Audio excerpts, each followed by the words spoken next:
Breaking news in the News4Jax investigation of Wounded Warrior Project. CBS is now reporting, the top 2 executives of the charity have been fired. They are Chief Executive Stephen Nardizzi and Chief Operating Officer Al Giordano. Investigative reporter Lindsay Gardner has been uncovering breaking news on this multi-million-dollar organization for months now. She joins us with these dramatic new developments. Yes, the Wounded Warrior Project is the nation's largest veterans charity. It's based right here in Jacksonville. And as we've been reporting for more than 6 weeks now, whistleblowers have been coming forward to sound the alarm on questionable spending by the Wounded Warrior Project. We do want to show you the 2 executives we're talking about now. The first one on your far left of your screen, that is the Chief Operating Officer, Al Giordano. He is the number 2. The gentleman in the middle, that is the Chief Executive Officer, Stephen Nardizzi, and he, of course, leads the organization and has been silent since all of these reports have come to light, both our investigation here locally for the last 6 weeks, plus that investigation by CBS News and the New York Times. Yet we have asked specifically to speak with Stephen Nardizzi 9 times now and counting, Tom and Mary, and he is yet to answer any questions. And again, CBS News reporting that he is out. Now, we have been working to independently confirm that. We have been on the phone with the PR firm hired by the board here, the board of directors. We have called them 2 times already, and my producer, Eric Wallace, is out there on the phone again. You're looking at video here of our reports that first aired 6 weeks ago when we had 7 former employees coming forward to News4Jax to talk about what they experienced on the inside. They talked to us about a culture of fear, lavish, wasteful spending, programs and projects that really were not benefiting the warriors as they might have been portrayed to the public. Our reports have broken several key elements in this investigation. Right now you're taking a look at, that's the former CEO, Stephen Nardizzi, riding a horse, rappelling down a wall on a Segway, entering into training programs. And then you're looking at video from yearbooks that we've also brought to light. So we want to remind everyone the elements that we have been talking about here over the last few weeks. That was, again, the yearbooks, the questionable spending there, as well as a former donor has come forward and told us that he was taking back all of his efforts to raise money for the Wounded Warrior Project. That was Fred Kane. We were the first to report to you there as well. So we also want to let you know that we are standing by to try to get this independently confirmed. But one of the whistleblowers that did come forward to us was a gentleman by the name of Eric Millette. He worked at Wounded Warrior Project in their Warrior Speaks program, traveled around the country, and was really the first one to come forward and put his name and face to this problem. A lot of people were so afraid they wanted their identities to be concealed, but not Eric Millette. He wanted to come and go to the forefront and really sound the alarm at what was going on at Wounded Warrior Project behind closed doors. Moments ago, I sat down and talked to him about today's developments. Listen to what his reactions are. What is your reaction to this shakeup? I think it's a step in the right direction for the organization.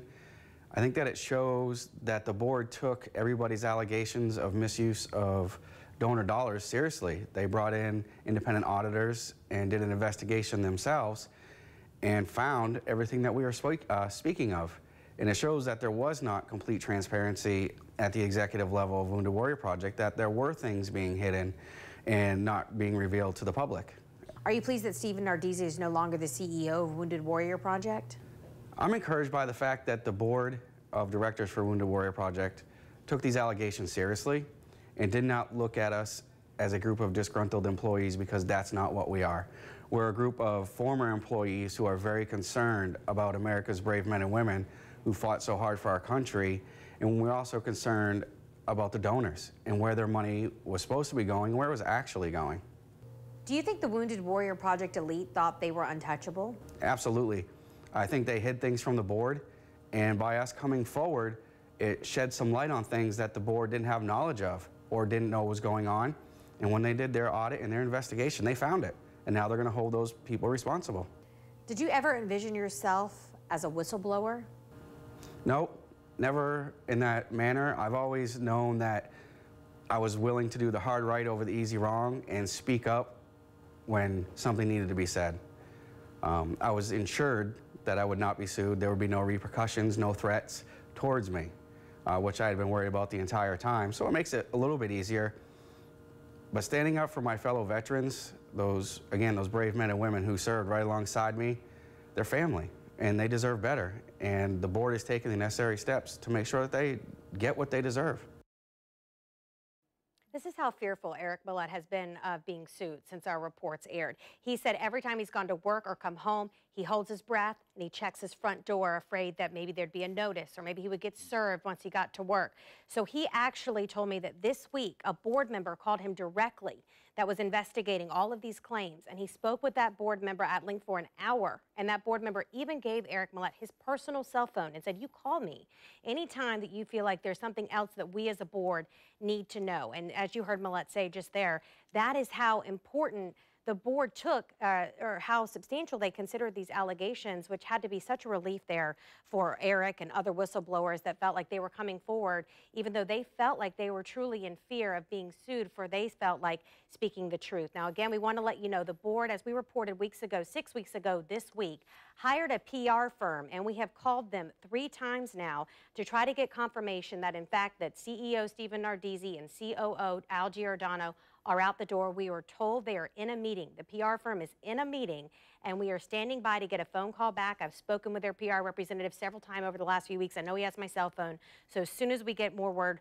from them, we'll let you know. But guys, a key question here, another officer, the chief programs officer, Adam Silva, we did a report on him weeks ago where he was taken to social media and some felt acting unprofessional, making complaints about how the media was portraying the Wounded Warrior Project, and it raised questions of if he was taking this investigation seriously. So one of our questions is, where is Adam Silva stand now? He is the number 3 or number 4 in charge of this organization. So of course that will be one of our questions to the PR firm as well. Since the News4Jax investigators first raised questions about the possible misspending of millions of dollars that were raised supposedly to benefit these wounded warriors, your follow-up report showed that their fundraising was taking a hit.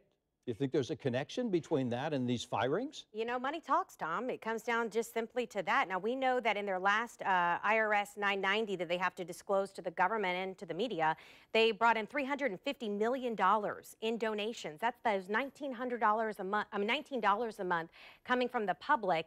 $350 million just from public support. So we know that a lot of people had reached out to us here at News4Jax to say they were pulling those donations. We also know several key fundraisers were pulling their donations. Fred Kane came to us first and said that he was no longer contributing, and he had raised $325,000 through golf tournaments over the last 8 years. The repercussions of this go on and on. Well, Mary, they do, and let everyone also remember we reported Charity Navigator placed Wounded Warrior Project in light of these reports on their watch list, and they said that Wounded Warrior Project would stay there for the next 6 months. They also gave the Wounded Warrior Project an option to address Charity Navigator and being on the watch list, and of course they heard silence as well. Another group we told you about last week, the Patriots Initiative, they placed Wounded Warrior Project on their 4 strikes list. That was something they said they had never done before. All they do is sit around and look at veterans charities, and they let the public know about them. And they said they wholly removed Wounded Warrior Project from their list altogether of transparent charities and charities to turn to for help. So even with these 2 firings, the questions still have not been answered. What exactly has Wounded Warrior been doing with all the money that it has been raising? What have they been doing directly for the wounded warriors? Yeah, and we certainly don't want to say that there isn't good being done. We have heard from warriors, absolutely, that felt like they were getting help. But I think the crux of the issue is, are they helping enough? With that much money, were they being as fiscally responsible as they should and could be? And that is the question that still remains to be answered here tonight. We've also heard from warriors who say, no, they weren't getting the help that they were promised. We actually sat down with a warrior named Marcus Mason, and we will bring you more from Marcus tonight on our 10 o'clock news, where he says he lost everything to move from Jacksonville, North Carolina, to here to Jacksonville, Florida, to be a part of a program by Wounded Warrior Project. And he said he was later abandoned by them, left out in the cold. So again, we're hearing conflicting stories. Warriors who were helped, warriors that still need help, warriors that were abandoned. So a lot of questions still to be answered. Lindsay, thank you. We'll look forward to your next update. All of Lindsay's investigative reports on Wounded Warrior Project can be found on News4Jax.com and the News4Jax app. Just click on the investigative section.